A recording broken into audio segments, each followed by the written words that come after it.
In the 3rd year of our marriage, Ruben forgot my birthday. I called him. Are you coming home tonight?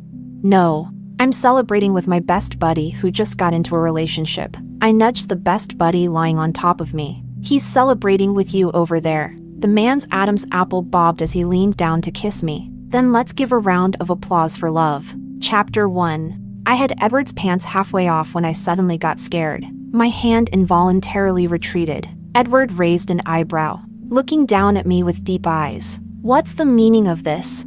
I felt a bit uneasy. After all, you're his best friend. This isn't right. We both knew who he referred to. Edward snorted. When you were all over me in the car, it didn't feel wrong. He glanced downward. Do you think this is appropriate now?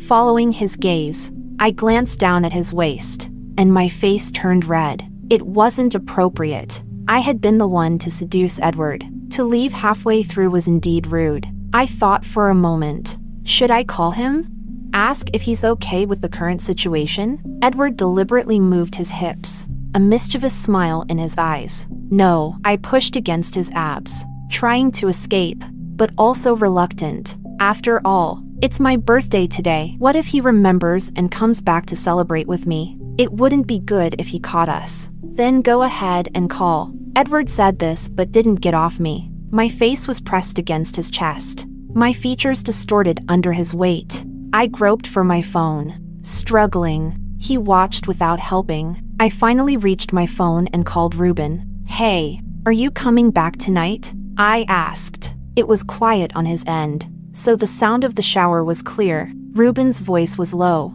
No, I'm busy tonight. What's keeping you? Ruben sounded a bit irritated, his tone indifferent. Edward, my best buddy. Remember him? I tensed up. Did he know? I looked up at the man on top of me. Edward was struggling to hold back. Sweat beaded on his forehead, his full weight not entirely on me, but the crucial parts were. My face flushed. Yeah, I remember. He finally got a girlfriend, and we're celebrating. What's she like? I asked. Very beautiful, very capable. Edward likes her a lot. The shower stopped, and I heard the door open. Ruben spoke faster. All right, gotta go. Edward's calling me. The celebration's starting. Edward watched my face as I hung up. So, is your husband coming back? I shook my head. No, he said you got a girlfriend and he's celebrating with you. Edward smiled. Good friend indeed. Even knows about my new girlfriend. I felt a bit down. Ruben and I had been separated for a while. He played around a lot outside. I couldn't control him, but he never mentioned divorce. I felt he still had feelings for me. It's my birthday today, no matter how bad he was. I thought he'd come back to celebrate. I even guessed he might be delaying to surprise me. Turns out, he really forgot. Seeing my distraction, Edward was displeased. Are we continuing? I nodded.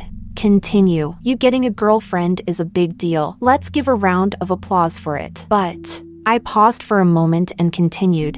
In bed. I must lead. Ruben said Edward's girlfriend is very capable. I wanted to see how capable I really was. Chapter 2. I discovered that no matter how obedient a girl is, once she lets go of outdated beliefs, liberating her body is surprisingly easy. I couldn't help but exclaim. So, I'm this open-minded. Before, Ruben said he liked me for being a good girl. I would lie on the bed, doing nothing. He would give me the best of everything. Later, when he became rich, he didn't like good girls anymore. He said I was rigid, like a dead fish in bed. I tried to learn to be open-minded. I bought several pieces of sexy lingerie, curled up in bed, waiting for Ruben. But by the time Ruben made a phone call, I had secretly changed back into my pink Hello Kitty pajamas. I couldn't be wild in front of Ruben. Unexpectedly, fueled by alcohol tonight, I became the kind of woman I never dared to imagine. I almost wore Edward out. He pressed my head down. That's enough. That's enough. I told you. I'm in charge. You can't interfere. Amused, he released his hand, placing both hands behind his head. So skilled? Did Ruben teach you? Why do you care? Just enjoy it. He hissed softly. Baby, How long have you been hungry? Chapter 3.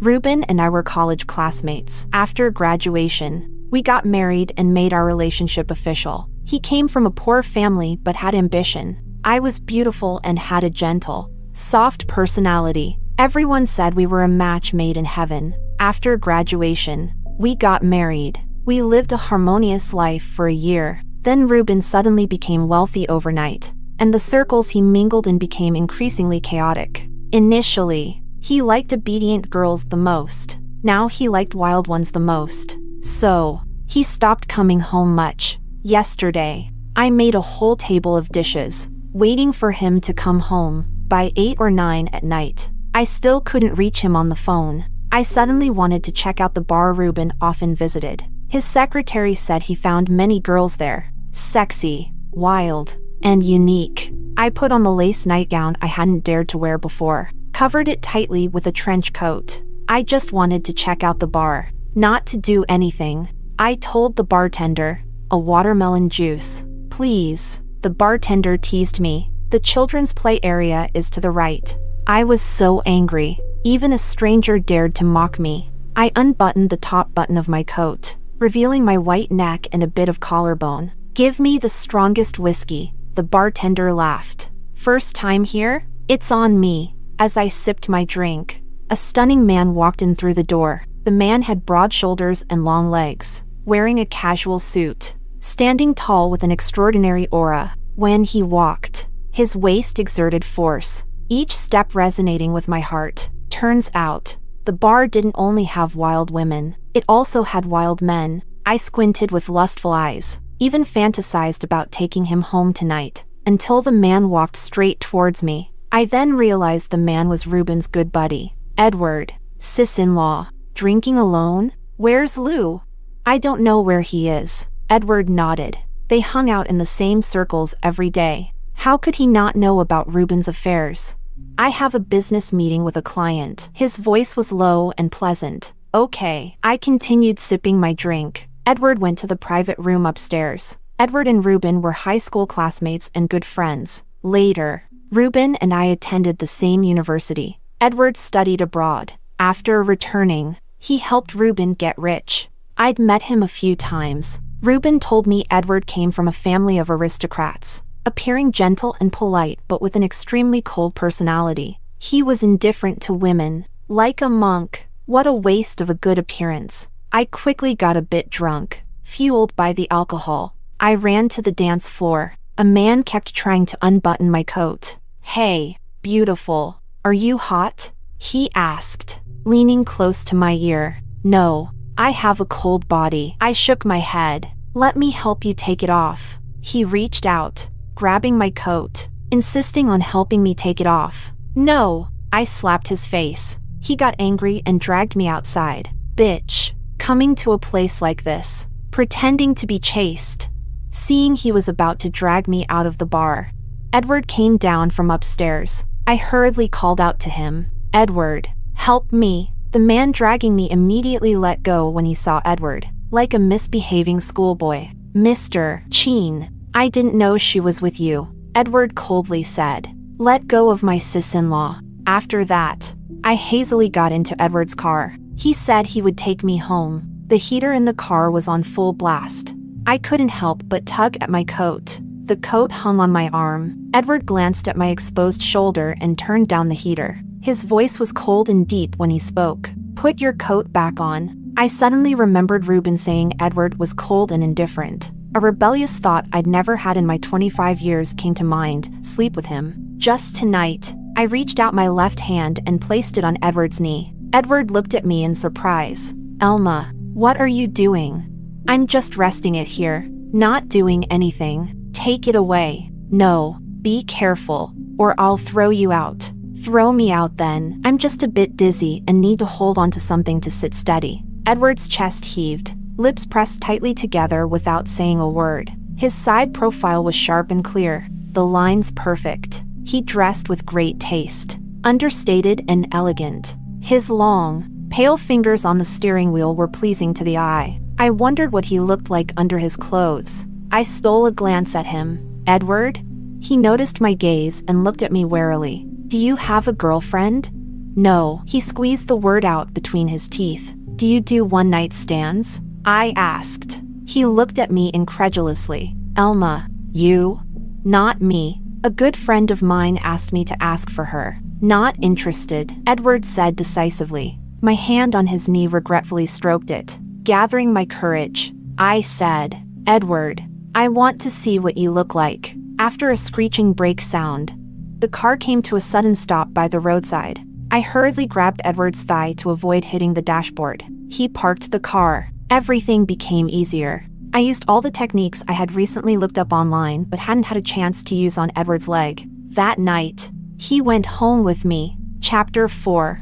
When I woke up in the morning, my body felt like it had been run over by a truck. Sore all over. Last night, after I took the lead, I was so tired that I just wanted to sleep. But Edward didn't let me off. He bit my ear and said, Elma, it's my turn now. I was drunk and exhausted, like a rag doll being moved around by him. He seemed to praise me. Elma, you're very flexible. I couldn't remember much after that. Edward was still asleep, looking very content and peaceful. I thought Reuben was bad at judging people. He said Edward lived like a monk, cold and indifferent. A monk who knows so many positions?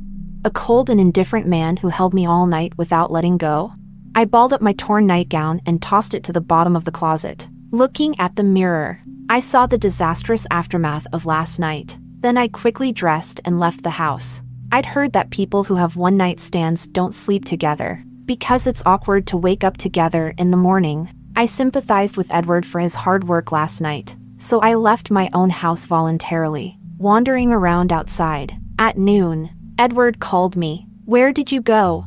I went out to run some errands. Reuben is back, he said. I was so scared my blood froze. He saw you sleeping in our marital bed?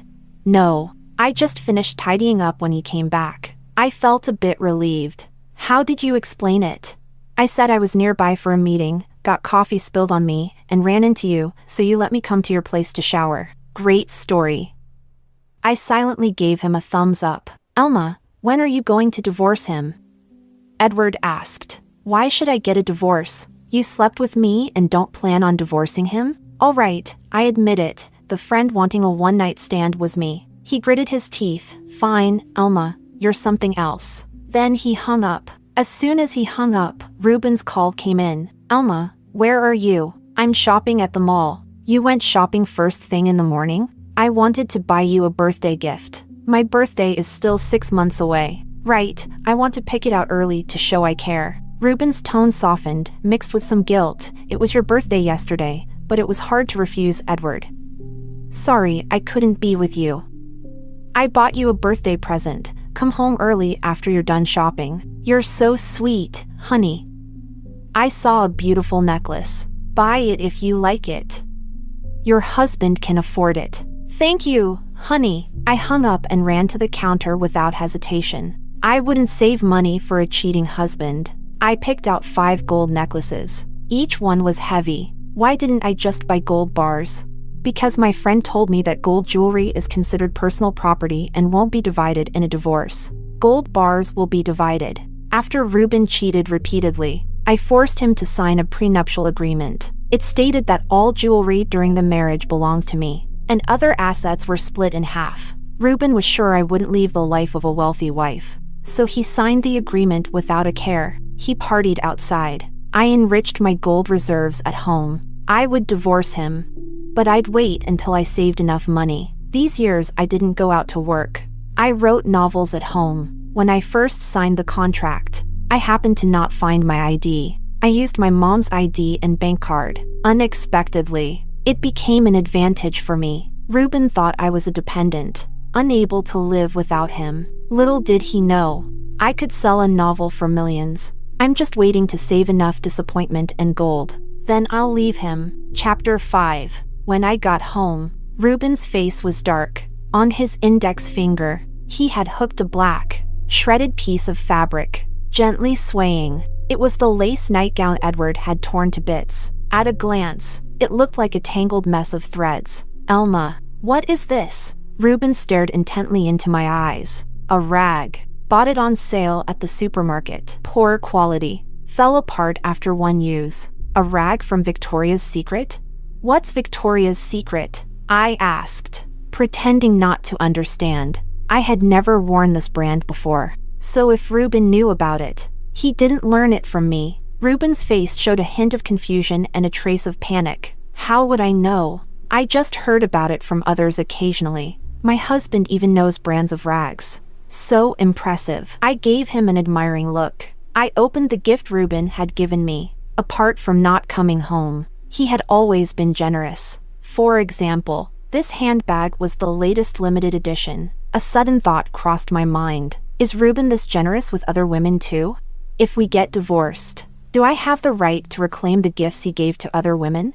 I need to call my lawyer when I have time and ask about it. Ruben slowly walked towards me. After being married for a few years, I understood that look instantly. He wanted to fulfill his marital duty. When he first started playing around outside, I would cry and make a fuss. I would make dozens to hundreds of calls every day to check on him and even secretly followed him. He became increasingly annoyed with me. When I sought his affection, he was also annoyed. He didn't want to be with me, but occasionally, he would come home. Maybe he was afraid I'd get lonely and seek comfort elsewhere. He was a master of time management. He knew my body well, and the timing was always just right. Like today, but I had a full meal last night, so I wasn't hungry at all, and I couldn't let him see the marks on my body. My period came early. Not convenient. I quickly came up with an excuse. Relief flashed in Ruben's eyes. Then let's just kiss for a while. He moved towards me again, just as his lips touched my face. His phone rang. Edward, what's up? Is it urgent? I'm spending some quality time with your sister-in-law. He laughed suggestively. Anyone could tell what he was doing from the way he spoke. A few words were said on the other end. Then he hung up. Ruben gave me a few perfunctory kisses. It was uncomfortable for both of us. You don't realize until you compare. But there is a huge difference between men. Once you've experienced the best, you don't want the inferior anymore. I needed to expedite this divorce. I realized that in just one night. My heart had turned wild. Ruben, I want to visit my parents back home, I said. For Ruben, I had left my hometown and married far away. Before, he was busy with his career and couldn't do without me. Later, he played around, and I stayed to monitor him, afraid to leave. So, I hadn't been back to my hometown in years. Ruben didn't think twice. Go ahead. It's been so long since you've been back. You can stay for a while. Okay. Great. I want to buy some supplements for my mom. Ruben took out a card from his wallet. Buy something nice for your mother-in-law. Don't be stingy. Ruben left, humming a tune. If I went back home, he wouldn't have to worry about coming back to fulfill his marital duties. He could indulge in wild escapades with the girls outside. I was happy too. With this excuse, I didn't have to live as husband and wife with Ruben. I would also have enough time to gather evidence of his marital infidelity. I was very happy. I couldn't understand why I had clung to him so tightly before. Like a resentful woman, I picked up my phone, intending to call my lawyer to discuss property division. Edward sent me a message. Can your body handle it? Aren't you afraid of bursting?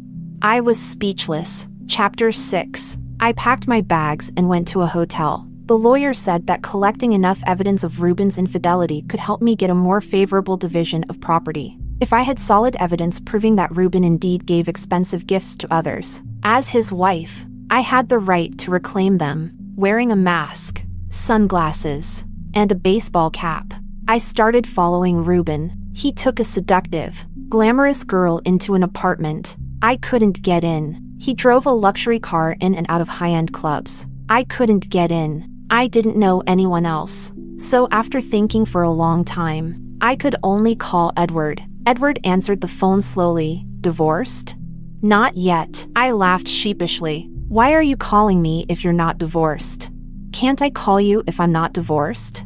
Edward was exasperated. What do you want? That night was an accident. If you don't get divorced, I won't have a second time with you. If you want me to get divorced, agree to one request. What?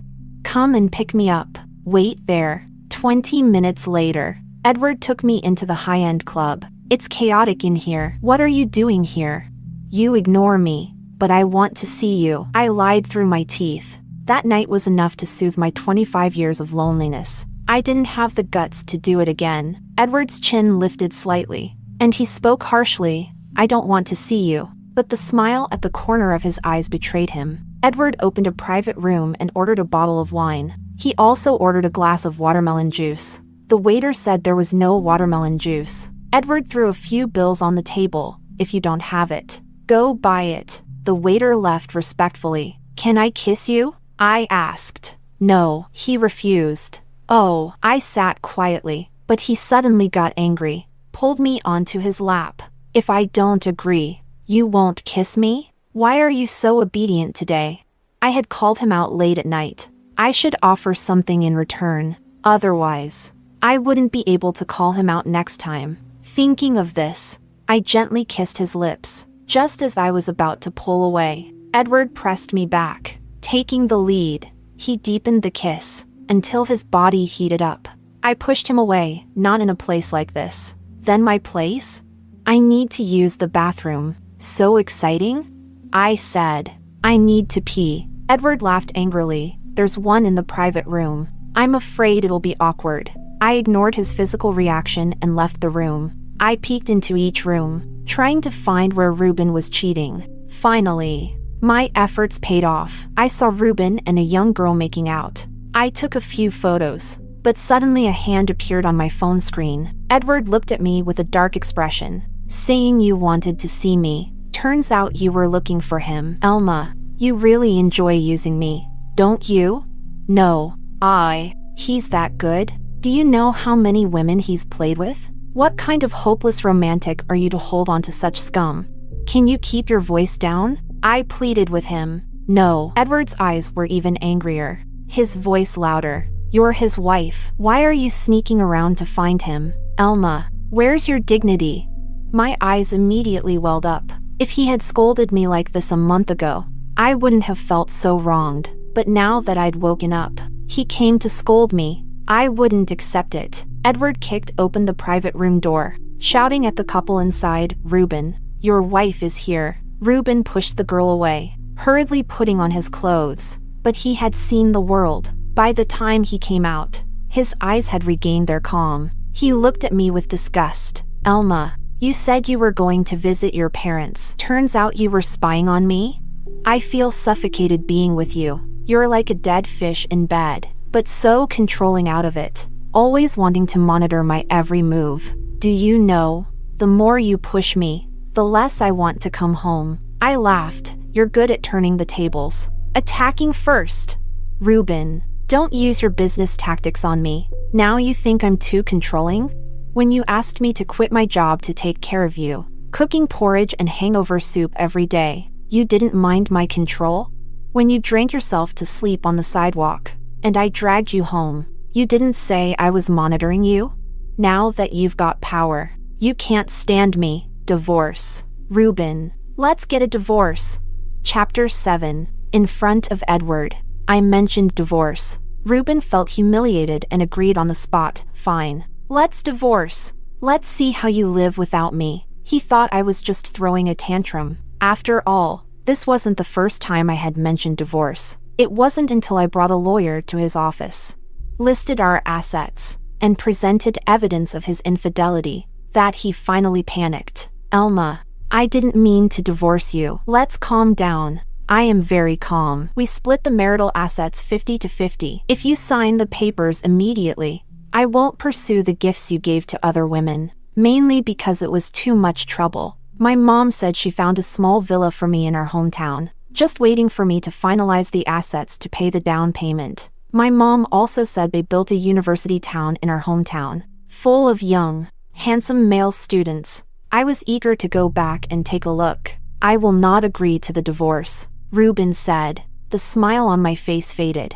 Then I'll have to sue for divorce. It's time-consuming and costly, and it won't be good for your reputation. I said I'm not divorcing. What successful man doesn't play around? Didn't we get through the first few years like this? I give you money. You turn a blind eye. Be the rich wife. and live a life many people envy. But if I divorce and get the assets, I can still live that life. Elma, I don't believe you don't love me anymore, and I don't believe you can bear to leave me. Just give up on this. It seemed amicable divorce was hopeless. That afternoon, I went to court and filed for a lawsuit. As a result, Ruben, who used to avoid coming home, now came home early every day after work. He bought me flowers and thoughtfully gave me gifts. Each time, I calculated in my mind how much of our shared assets he was wasting on these superficial things. He even wanted to resume marital relations. But whenever he touched me, I felt annoyed.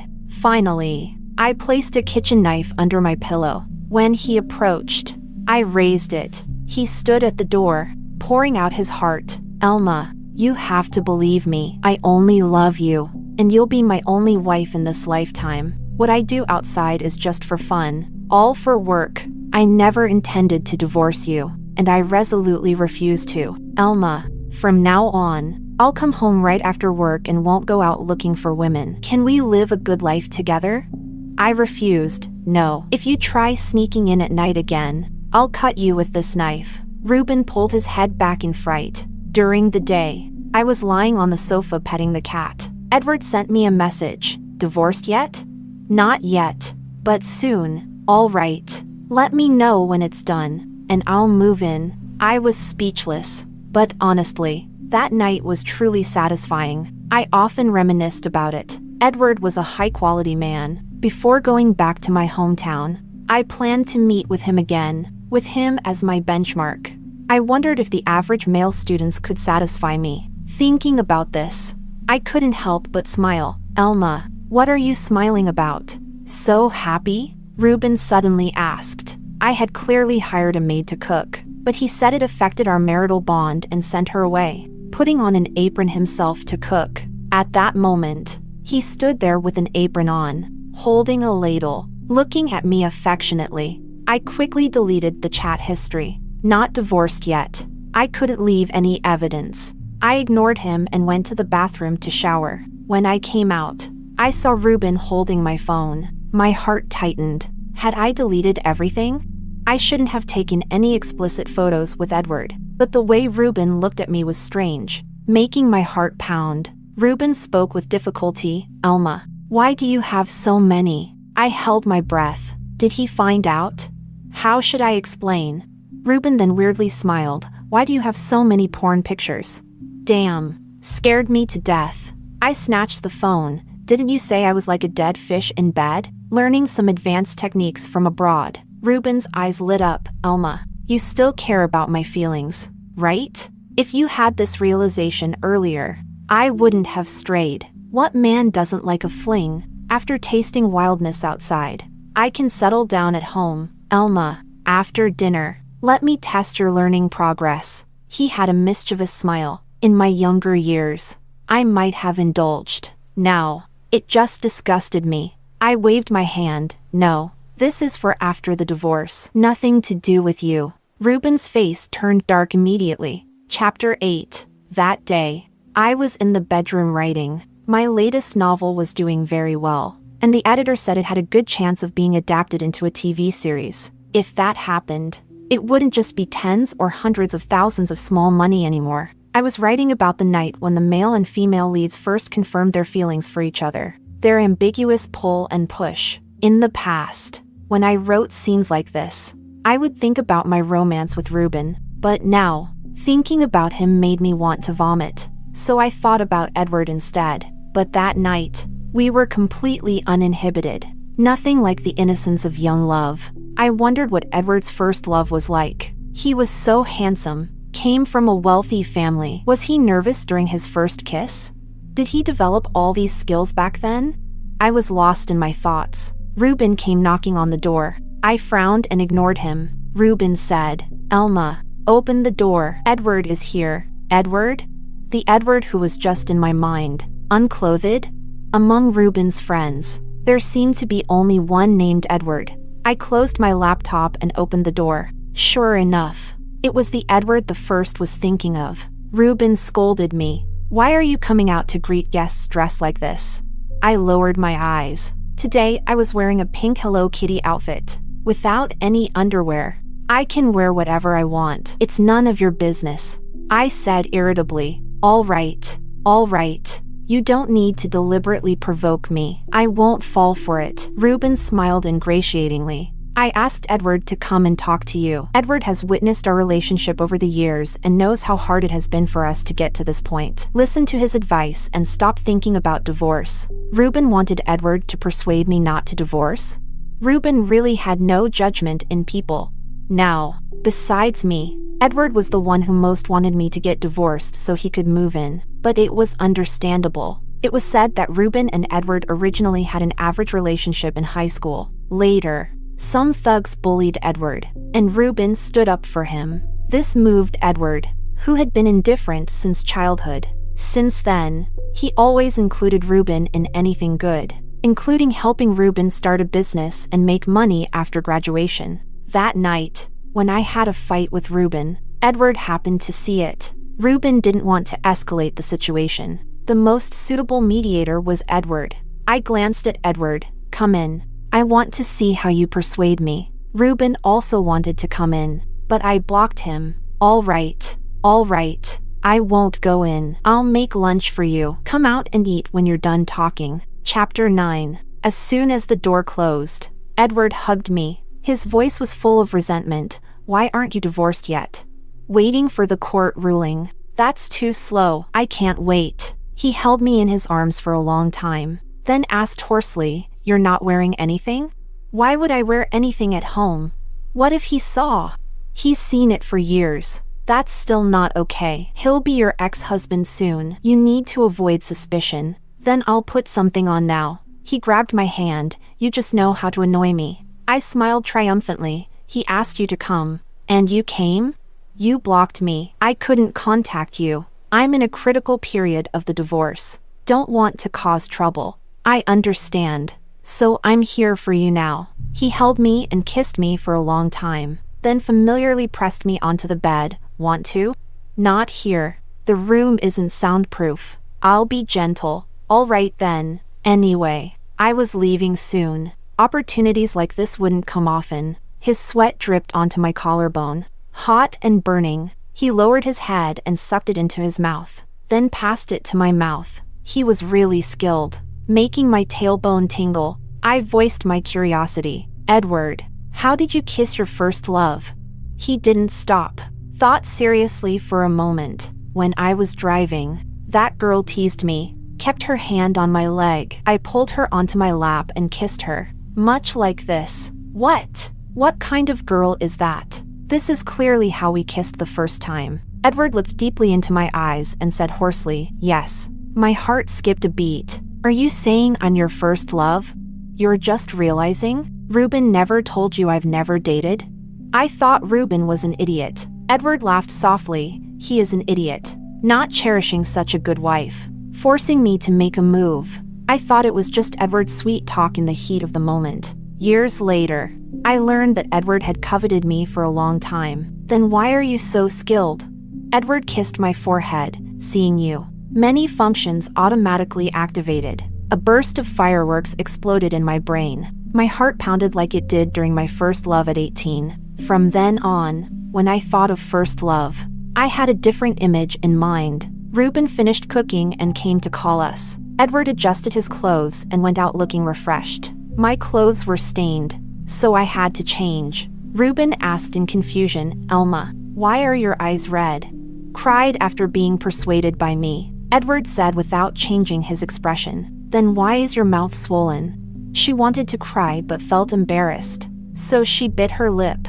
Edward added, Elma, do you also think the divorce was impulsive? Ruben asked with relief. I hate myself for not being impulsive 2 years ago, I said irritably. Ruben's face froze. Edward explained, psychological counseling can't solve the problem in 1 or 2 sessions. I'll talk to her more often. Ruben gratefully patted his shoulder. Thanks. Brother, stay for lunch. Edward waved his hand, not this time. Maybe next. Before leaving, he sternly admonished me, Elma, think carefully about what I said. I rolled my eyes at him. Ruben echoed, Yes, Elma, think carefully. I rolled my eyes again. Ruben made crayfish. He peeled the tails, clean and neat, and placed them on a plate. When we were dating in school, I liked eating crayfish but hated peeling them. Ruben always peeled them and pushed them to me. I thought, if he could peel crayfish for me for a lifetime, that would be great.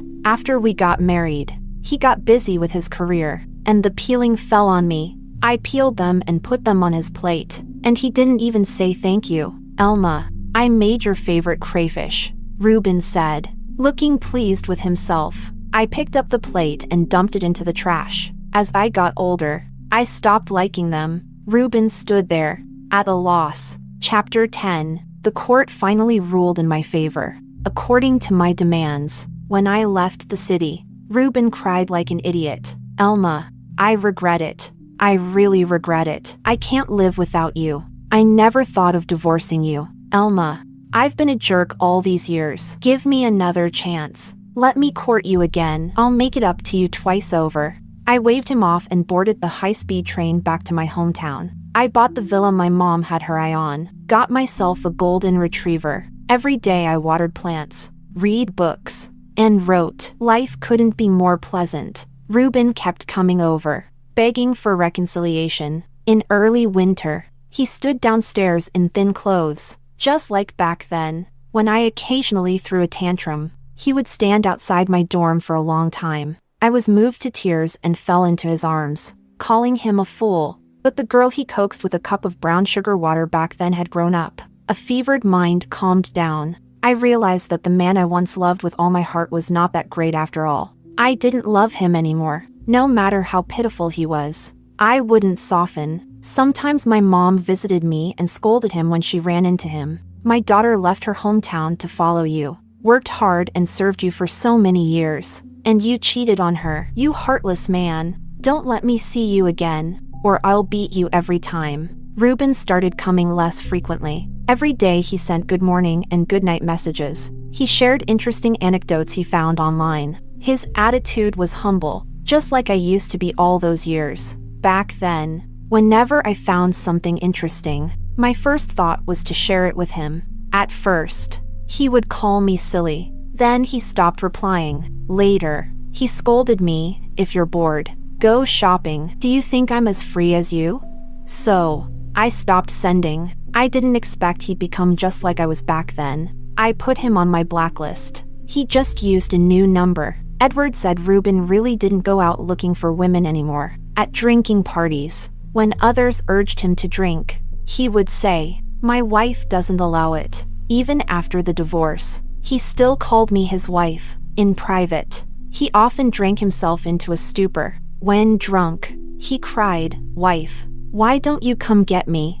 I thought absent-mindedly, if you really loved me that much, why didn't you act like it before?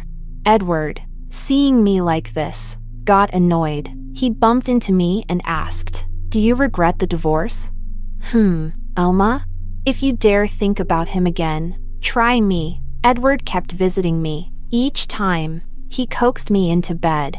I said I wanted to find young men, didn't like old men. He said young men were no good. They still needed training. Even if trained, someone else might snatch them away. I thought he had a point. Why plant trees for others to enjoy? So, I settled into enjoying Edward. When he visited, he ran into my mom a few times. My mom said she'd never seen such a handsome man. His car parked in the yard was also handsome. I said, "Mom, you have good taste." My mom proudly replied, "Of course. I always thought Ruben wasn't lucky." Is this one lucky? Whether he is or not depends on whether my daughter is willing to give him her luck. Edward was tactful. Afterward, every time he came, he visited my parents. His handsome car was filled with handsome gifts. The respect and honor my mom never experienced from the previous son-in-law, she found in Edward. Later, my mom proactively brought me my household registration book. In case you need it someday. One day, Edward found the household registration book while searching the drawer for condoms. He stopped what he was doing and immediately wanted to drag me to register our marriage. "Next time, bring your household registration book too." He raised an eyebrow, smiling lightly, "Since the day you divorced. My household registration book has been in my car." And so, we hastily registered our marriage, having experienced a failed marriage once. I made 3 rules with Edward. First, I won't move with you. If you want a marital life, you have to come to me. Second, if you cheat, we divorce immediately. Third, I don't want kids yet. You can't force me. Edward agreed to all, saying, first, I like coming to your place, feeling the family atmosphere, so you don't need to move. Second, if I cheat, I'll leave with nothing. Third, I don't want a kid either, to disrupt the happiness I finally found.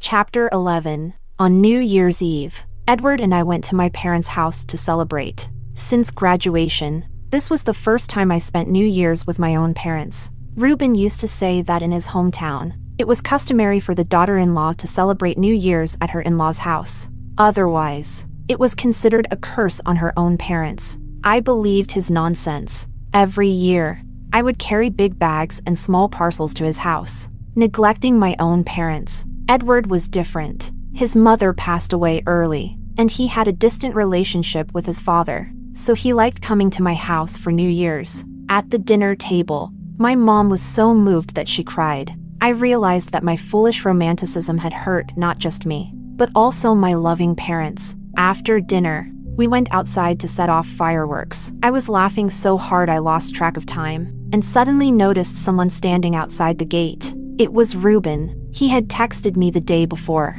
saying he wanted to spend New Year's with me. I didn't reply. He said he would come to find me. I said, "Don't come." I didn't expect him to actually come. Reuben's puzzled eyes looked at me, then at Edward. He spoke in a dark tone. "Edward, why are you at my wife's house?" Edward chuckled. "Calling her your wife is inappropriate, isn't it? You're divorced, right?" "Alma is my wife." Reuben's eyes turned red. "Edward, explain yourself." Edward naturally put his arm around me. "Alma and I are married. I advise you not to go around saying Alma is your wife anymore. She is now my wife. Edward's wife." "Edward, I considered you a brother, and you dare." Reuben, enraged, threw a punch. Edward protected me, blocking the punch with his elbow. Then he kicked Reuben to the ground. Reuben, weakened by his recent drinking, had no strength to fight back. Edward's fist mercilessly landed on Reuben's face. "I've wanted to beat you up for a long time, and here you are, delivering yourself." Reuben, beaten black and blue, cried out, "Edward, we're through." Edward sneered, "That's the best thing I've heard." Later, Reuben left the Cheen family business and tried to go solo. He had previously relied on Edward's resources and protection. Within a year of graduating, he had skyrocketed. His own abilities couldn't support a company. Within 6 months, his company collapsed, and he was in debt. He became the penniless Reuben once again, but this time, he no longer had the unwavering Alma by his side. Edward's side story 1. In my sophomore year of college, I returned to China to visit my family. That's when I first met Alma. Reuben was very proud of her, and he said, "This is my girlfriend, Alma." Alma was beautiful and dazzling. Girls who look like her usually have very bold personalities, but Alma was very gentle. While we were eating, Reuben peeled a crayfish for her. She was deeply moved, her big eyes sparkling as they stayed glued to Reuben. At that moment, I thought, how could a girl be so easily satisfied? Edward's side story 2. Since I was young, my parents didn't get along. My father had a mistress, and my mother argued every day. Eventually, she drove herself into madness and jumped off a building. I never felt the warmth of this world growing up. In high school, some bullies picked on me, and Reuben took a punch for me. That's how we became friends. After college graduation, Reuben asked me to start a business with him. I knew he wanted to use my resources, but it didn't matter. I let him. He brought Alma along. He said Alma gave up her future in her hometown for him. Back then, Alma's gentle eyes were filled with a steadfast light and expectations for the future. I admired her courage a lot. Edward's side story 3. Later, I got to see Alma more often. At the drinking table, Reuben was never afraid of getting drunk, because he knew his wife would come to pick him up. She would stay by his side all night, taking care of him. Everyone else had drivers to take them home. Ruben didn't have a driver, but he wasn't worried. He would sit by the roadside, no matter how late or remote, and Elma would always find him. I sat in my comfortable car, watching Elma hail a taxi with him propped up. I felt envious. To be loved unconditionally. Ruben was truly fortunate. Edward's side story 4. Ruben's abilities were lacking. He had ambition and drive, but to make a name in the business world, ambition and drive aren't enough. I found it hard to carry him. I'm naturally cold-hearted. If I can't carry someone, I won't bother trying. I gave Ruben a sinecure. Then Elma came to see me. She said she couldn't bear to see Ruben so depressed. She hoped I wouldn't give up on him. When Elma said these words, the concern and urgency in her eyes were undisguised. Even though at that time, Ruben was already playing around with other women, Elma had caught him. But after arguing with him, she turned to me for help. Is this what they call love? I didn't understand, but I wanted to experiment. I gave Ruben a branch office. I gave him more power and status. As expected, Ruben became more and more indulgent. But no matter how many women he found outside, Ruben never thought about divorce. I asked him, if you don't want to divorce, why not just go home and live a good life? Ruben's expression was complicated as he said, Elma is too obedient. So obedient that it kills any desire to conquer. Over time, it gets really boring. But she's also a good woman, and I can't bear to leave her. I sneered and said nothing. At first, Elma, like my mother back then, cried and made a scene. She did the whole monitoring and following act. Ruben got more and more annoyed with her. I wanted to stop the game. I wanted to take back the power I had given Ruben. I was worried Elma's fate would be as tragic as my mother's. Then one day, Elma suddenly calmed down. She stopped calling Ruben. She stopped asking where Ruben was or when he'd come home. She stopped clinging to him endlessly. Ruben, instead, started to panic. On Elma's birthday, the gift Ruben bought was on his desk. He canceled his evening engagements early, ready to go back to Elma. I thought they might have a perfect ending. Then, in the afternoon, a little lover video called Ruben. Ruben sneakily answered, squinting with lust. In the end, he went to the lover's place. So, the ending was still tragic. I didn't expect to run into Elma at a bar that night, wearing lace under a trench coat. How was she obedient? She was wild beyond belief. I almost couldn't handle it. Afterward, having tasted the sweetness, I couldn't stop thinking about her. Anyway, her marriage was already rotten.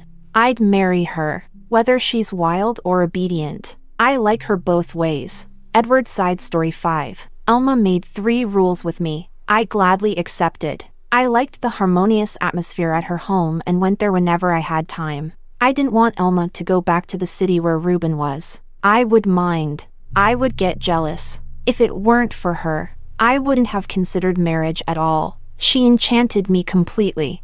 How could I think of cheating?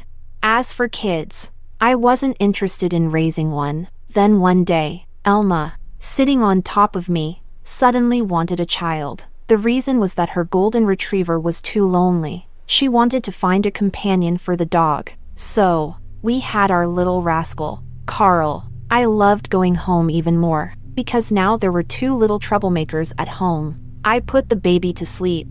Elma came out of the bathroom. She hooked her arms around my neck, laughing coyly. Honey, I have writer's block again. Tell me, and I'll help you analyze it. There's this ambitious little girl who climbs into the big boss's bed to change her fate. But the big boss is focused on his career, uninterested in love. I was embarrassed. Just say it. What role do I have to play this time?